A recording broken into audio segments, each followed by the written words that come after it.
اعوذ باللہ من الشیطان الرجیم بسم اللہ الرحمن الرحیم قال اللہ تبارک و تعالی فی کلامہ المجید والفرقانہ الحمید وقولہ الحق بسم اللہ الرحمن الرحیم قل الذین زعمتم من دونہ فلا یملکون کشف الضر عنکم ولا تحویلا اولئک الذین یدعون یبتغون الی ربہم الوسیلۃ ایہم اقرب ویرجون رحمتہ ویخافون عذابہ ان عذاب ربک کان محذورا۔ صدق اللہ العلی العظیم۔ سامعین محترم، السلام علیکم ورحمۃ اللہ وبرکاتہ۔ سامعین محترم، جو میں نے آپ کے سامنے آیہ مجیدہ تلاوت کی ہے یہ سورہ بنی اسرائیل آیت نمبر 56+57، یہ مکی سورہ ہے۔ ترتیب قرآن کے لحاظ سے 70 نمبر پر اور نزول کے لحاظ سے یہ 15 نمبر پر سورہ نازل ہوا۔ تو سامعین محترم، جو ہم آج موضوع لے کر حاضر ہوئے ہیں، کچھ علماء نے نبی کا وسیلہ شرک قرار دیا، جس میں ذاکر ڈاکٹر نائک، ڈاکٹر اسرار، مفتی توصیف اور مفتی منک صاحب قابل ذکر ہیں۔ جب میں نے ان کی گفتگو سنی تو انہوں نے قیاسی گفتگو سے یہ ثابت کیا کہ نبی پاک صلی اللہ علیہ وآلہ وسلم کا جو وسیلہ ہے وہ شرک ہے۔ تو میں نے قرآن مجید فرقان حمید سے ان کی تمام قیاسی گفتگو کو رد کیا، اور انشاءاللہ اللہ کے فضل و کرم سے جن آیات سے اللہ نے ان کی گفتگو کو رد کیا ہے، وہ گفتگو میں آپ کے اذہان عالیہ تک پہنچانے کی کوشش کر رہا ہوں۔ تو میں نے آپ کے سامنے قرآن مجید فرقان حمید سے جو آیہ مجیدہ تلاوت کی گئی ہے، اس میں اللہ ارشاد فرماتا ہے قُلِ الَّذِينَ زَعَمْتُم مِّن دُونِهِ، اے میرے رسول کہہ دیجئے ادعوا الَّذِينَ، پکارو تم جن کو زعمتم تم گمان کرتے ہو من دونہی اللہ کے علاوہ، اس کے علاوہ۔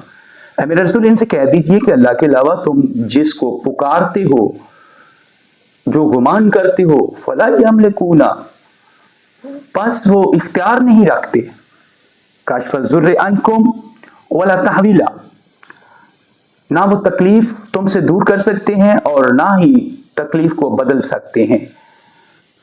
کچھ لوگ تھے اس وقت نبی پاک صلی اللہ علیہ وآلہ وسلم کے دور میں جو وسیلے کو حق سمجھتے تھے، وسیلہ رکھتے تھے، لیکن کن سے؟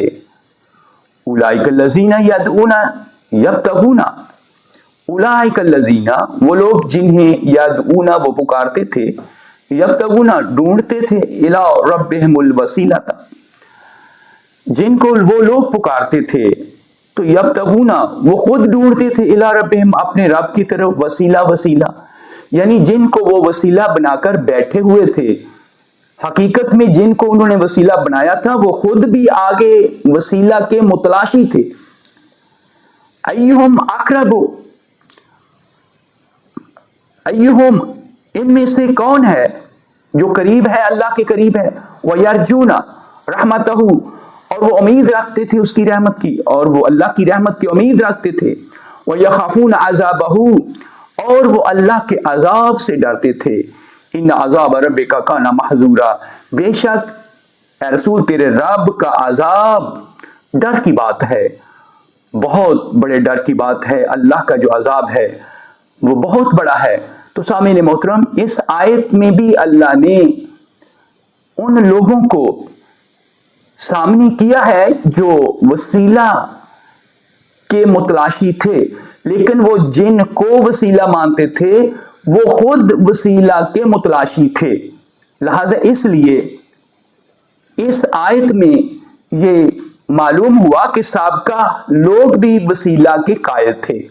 تو آئیے سامعین محترم ہم مزید وسیلہ کی بات کو تقویت دیتے ہوئے قرآن مجید کی دوسری آیت کی طرف چلتے ہیں۔ اللہ شاہ فرماتے ہیں کہ یا ایھا الذین آمنوا اتقوا اللہ وابتغوا الیہ الوسیلۃ وجاہدوا فی سبیلہ لعلکم تفلحون۔ سامعین محترم یہ آیہ مجیدہ جو ہے وہ سورۃ المائدہ آیت نمبر 35 مدنی سورہ، ترتیب قرآن کے لحاظ سے 5 نمبر پر، نزول کے لحاظ سے 112 نمبر پر یہ سورہ نازل ہوا۔ دیکھیے اللہ شاد فرماتے ہیں کہ یا ایھا الذین آمنو، اے ایمان والو، اے مومنو، اے وہ لوگوں جو ایمان لائے ہو، اے مومنو اتقوا اللہ، اللہ سے ڈرو، اے مومنو اللہ سے ڈرو، وابتغوا اور تلاش کرو اور ڈھونڈو، الیہ مجھ تک پہنچنے کے لیے، وسیلہ۔ اللہ شاہ فرماتے ہیں کہ اے ایمان والو، اے مومنو اللہ سے ڈرو اور مجھ تک پہنچنے کے لیے وسیلہ تلاش کرو، وسیلہ ڈھونڈو۔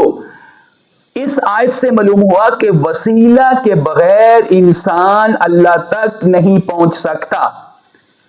تو یہ آیت دلالت ہے کہ کون لوگ وسیلہ تلاش کریں؟ جو مومن ہیں، اور جو وسیلہ کے قائل نہیں ہیں حقیقت میں وہ لوگ مومن نہیں ہیں۔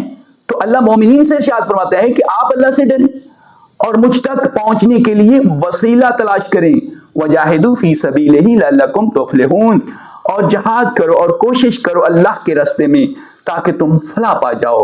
معلوم ہوا کہ اللہ کے راستے میں کوشش کرنی چاہیے فلاح کے لیے۔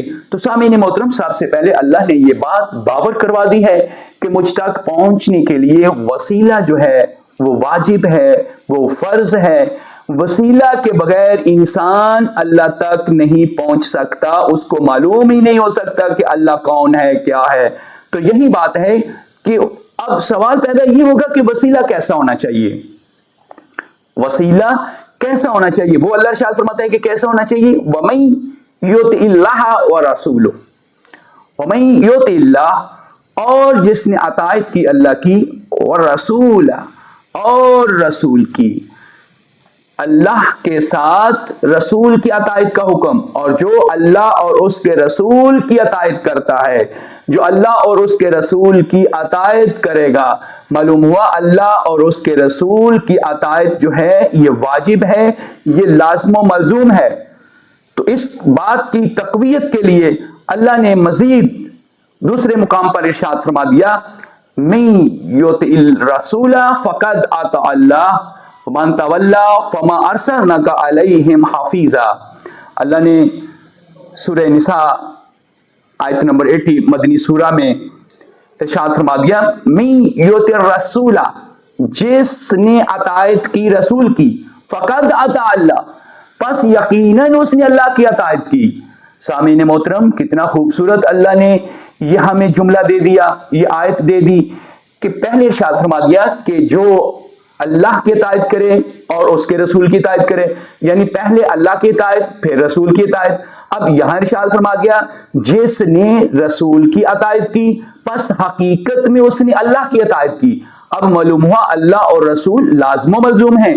اگر اللہ تک جانا ہے، اللہ کا پتہ کرنا ہے، تو تمہیں رسول پاک کے در پر آنا پڑے گا۔ رسول ہی تو ایسا وسیلہ ہیں جو آپ کو اللہ تک پہنچائیں گے۔ تو سامعین محترم ان آیات سے یہ بات ثابت ہو گئی کہ وسیلہ کے بغیر انسان اللہ تک نہیں جا سکتا، اور جو سب سے بہترین وسیلہ ہے وہ نبی اللہ ہیں، اللہ کا نبی ہے۔ اور جن لوگوں نے کہا ہے کہ نبی کا وسیلہ شرک ہے، اب مجھے نہیں پتا کہ ان کو قرآن کا پتہ ہی نہیں ہے کہ نبی ہے کیا۔ اللہ شاد فرماتا ہے من یطع الرسول فقد اطاع اللہ، جس نے میرے رسول کی اطاعت کی اس نے حقیقت میں میری اطاعت کی۔ تو اب اللہ اطاعت کے متعلق ارشاد فرماتا ہے کہ پہلے اگر رسول کی آپ اطاعت کر لیں تو پھر بھی میری اطاعت ہے، اگر پہلے میری اطاعت کر لیں بعد میں رسول کی اطاعت کریں پھر بھی میری اطاعت ہے۔ تو اللہ خود کو اور رسول کو لازم و ملزوم ثابت کر رہے ہیں۔ تو ان آیات سے یہ بات ثابت ہو گئی کہ اللہ تک وہی جا سکتا ہے جو نبی کا وسیلہ تھام لے گا، اور جس نے انکار کیا اس کے متعلق ارشاد فرماتے ہیں اللہ وَمَن تَوَلَّى فَمَا أَرْسَلْنَاكَ عَلَيْهِمْ حَفِيظًا، سبحان اللہ، وَمَن تَوَلَّى، اور جس نے منہ پھیرا، جس نے روگردانی کی، فَمَا أَرْسَلْنَاكَ، پس نہیں ہم نے اے رسول آپ کو بھیجا، علیہم حفیظا، ان پر نگہبان، ان کا محافظ۔ اے میرے رسول، جس نے منہ موڑ لیا تیری اطاعت سے، تو ان کا نگہبان نہیں ہے۔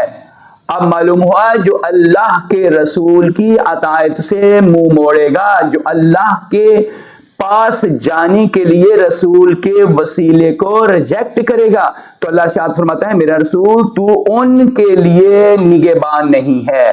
وہ لوگ رسول مقدس کی رحمت سے دور ہو گئے جنہوں نے وسیلے کا انکار کر دیا۔